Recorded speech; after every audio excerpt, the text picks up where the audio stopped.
GT3RS in purple.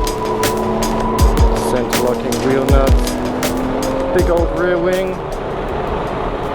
track tires that are also street legal. And we have ESC and TC turned off with the exhaust note going, PDK sport mode, that's super helpful, and the suspension button on as well, so everything turned on, I guess.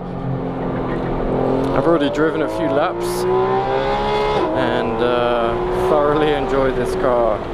It's got so much performance, its handling is great, and I think the best thing about it, not just being street legal, in that you have one of these cars and you basically got yourself one that can do both, but the fact that it's comfortable and it feels refined even when you're driving at a high speed on a track. A lot of race cars are usually hostile environments to be in, and that's why it helps as a race car driver being in tip-top condition, is really just being fit for the horrible environment that you have to sit in, whether it's heat, or vibrations, or G-forces, all of that stuff, and pressure, mental stress of being in a race, having to think while you're driving. This car is just comfortable. You can drive it to the track, it's not horrible on the street, and you can jump in and drive on the track, and there's no unnecessary discomforts. It feels like your favorite chair, but it's also supportive where it needs to be, so when you're in the corners you're not being lurched out of the seat. This car has got full harness on it, including that 5th crotch strap, which is super nice because you know when you need it, you got it, to stop you submarining into the footwell if you were unfortunate enough to have a big impact.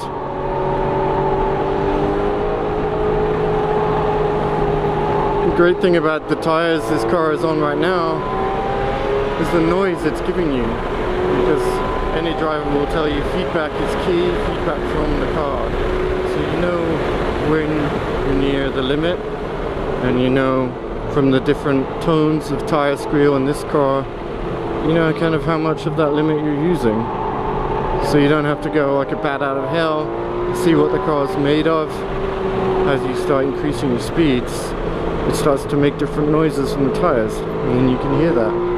It tells you when you're in that window of performance potential of the car when you're going through a corner at the speed you're going at. And you can almost tell after a few laps, you can always also tell when you're kind of being a bit too egregious, because at the end of the day you can only drive it as fast as the tires that are on it. And if you're like most people with GT3RSs, you drove your car to the track and you tracked it, and that's really the beauty of this car, pretty much what it was intended for, then you don't have race slicks on this car when you're driving it. You've got street legal tires, so street legal tires always versus race car tires are always going to be a little bit more slippery once you start really working them, really leaning on them. And so that means the optimum lap time you're going to get out of these tires is by never overstepping that grip limit, because when you do, the friction falls off a lot more than it would on a racing slick. So it's not rewarding to really go past the limit when you're driving this. So then you really focus on, how can I be smooth? How can I just get my corner entry speed just right, that I'm only making a little bit of tire noise, because I know if I go too hard with it, it's going to slide. I'm going to lose my momentum. I might be late back to the throttle. I'm going to be slower. So the great thing about the PDK, especially in sport mode, is I've been using the shifters when I need to, when I kind of knowing Putnam Park Road Course really well, when I know, oh, it's advantageous to just zip down a little gear here.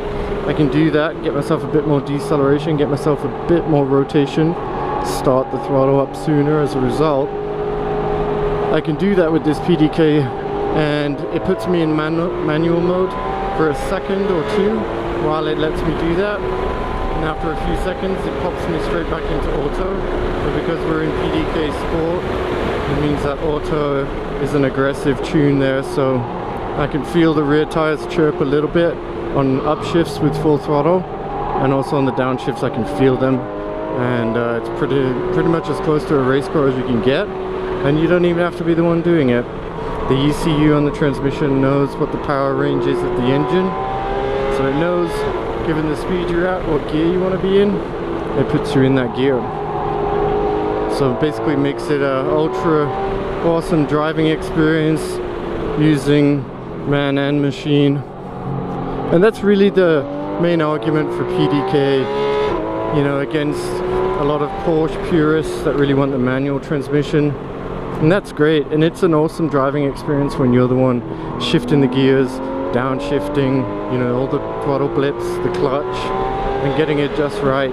Super rewarding. But if you're at a track and you're really trying to get the last bit of lap time you can out of the car, well then the PDK shifts faster, and all the while you can let the ECU do it for you, and it'll even let you make little adjustments with the paddle shifters if you need, all while keeping all hands on the wheel and being able to talk like this while driving at 90-95% of the car's ability.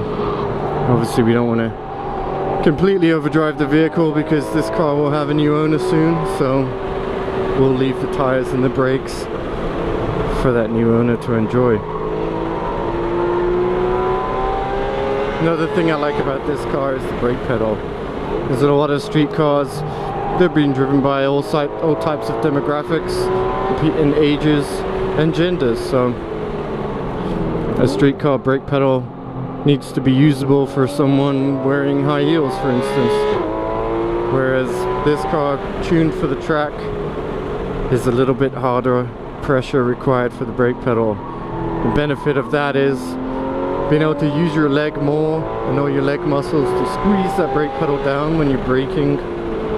You get a bit more feel of the brake pedal and what you're doing, and when you feel, if you're braking hard enough that you're in the ABS and you want to back out of it a little bit, really maximize that grip, the tire traction, it's easy to modulate that when you're pushing the brake pedal harder. But again, it's not ridiculously heavy. It's not like I'm in a race car that doesn't have any brake booster at all. It has a brake booster on here, it's just not as powerful as most street cars. You know, it's not your Toyota or your Volkswagen or your BMW. It's going to need a bit more force to get it to stop, and that feels a bit weird at first if you're used to street cars, but when you're on the track, it's just what you need to be able to modulate your brakes perfectly and maximize that tire grip without any slides. And that's really what's going to get you around the track as fast as possible.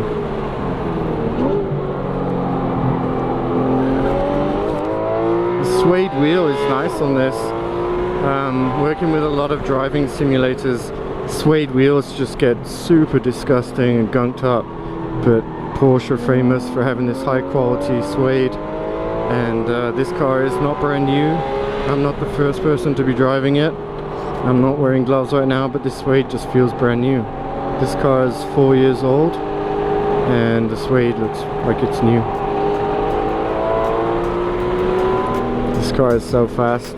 On my slow down lap, it's finally time to start looking in those mirrors, see if anybody's even coming. We already passed the Ford GT out here. No matter what car you drive, if it drives on the street, it's not like a race car in sense of it doesn't have the hose pipes from the front of the car all the way directly on the rotors to keep them cool. So it doesn't have the same dedicated cooling. It can't breathe as much after you've been on a racetrack. Just the brakes, that is. So it's always a good idea in every car just to do a cool down on your in lap, so that